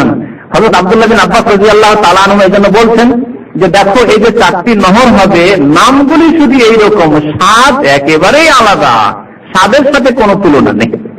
না এই পানির সাথে জান্নাতের পানির নহরের তুলনা আছে দুনিয়ার পানির সাথে, না এখানকার দুধের তুলনা আছে সে জান্নাতের দুধের নহরের সাথে, না এখানকার শরাব মদের তুলনা আছে সেখানকার মদের সাথে, না এখানকার মধুর তুলনা আছে জান্নাতের মধুর সাথে। নাম শুধু পরিচিতির জন্য, যাতে করে বুঝতে পারে মানুষ মুমিন দুনিয়াতে যে আল্লাহ আমাদেরকে এই 4 প্রকারের নহর থেকে ভোগ করার স্থায়ী ভাবে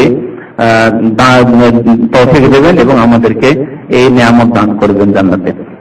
জাযাউহুম ইনদা রাব্বিহিম জান্নাতু আদনিন তাজরি মিন তাহতিহা আনহার খালিদিনা ফিহা, সেখানে চিরকাল থাকবে। আবাদা আল্লাহ বাড়িয়েছেন এখানে। কি জন্য বলেন? এই জন্য নয় যে কাফেররা কোনোদিন জাহান্নাম থেকে ফিরে চলে আসবে, এই জন্য খালিদিনা শুধু বলা হয়েছে না। আবাদা এই জন্য বলা হয়েছে, দেখো মুমিন চিন্তা করবে না, মুমিন দুশ্চিন্তায় থাকতে পারে যে কি জানি হতেও পারে যে কোনো একদিন জান্নাত থেকে আবার বেরোতে হতে পারে। না না না, আবাদা চিরকাল থাকবে ভাই। খালিদিনা মানে চিরকাল, আবাদা মানে সর্বদাই। মদকে শেষ করে দেওয়া হয়, মরবেও না। পৃথিবীতে যতই পয়সা হন না কেন, একদিন মরে গিয়ে সব ছেড়ে খালি হাতে চলে যেতে হবে, তেমনটাও হবে না জান্নাতে গিয়ে। তাই আল্লাহ বলছেন আবাদা খালিদিনা ফিহা রাদিয়াল্লাহু আনহুম, আল্লাহ তাদের উপর সন্তুষ্ট হয়ে যাবেন, ওয়ারাদু আনহু, এবং তারা আল্লাহর উপর সন্তুষ্ট হয়ে যাবে। যালিকা লিমান খাশিয়া রাব্বা। এই নিয়ামত কাদের জন্য? জান্নাত কার জন্য? সৃষ্টির সেরা কাদেরকে বলা হলো? লিমান খাশিয়া রাব্বা, যারা ভয় করে তাদের পালনকর্তাকে, বা যে ব্যক্তি তার পালনকর্তাকে ভয় করে চলে, যে আল্লাহকে ভয় করে এবং ভয় করে জীবনযাপন করে আল্লাহর ভীতির সাথে, তাকওয়ার সাথে, তার জন্য এই নিয়ামত রয়েছে, জান্নাত রয়েছে চিরকালের। যে ভয় করে না তার জন্য জান্নাত নয়, কারণ যে ভয় করেন তার দ্বারা যে কোনো সময় কোনো রকমের পাপ হতে পারে। জি, তো আল্লাহকে যারা ভয় করে তার জন্য রয়েছে এই প্রতিদান, যালিকা লিমান খাশিয়া রাব্বাহ।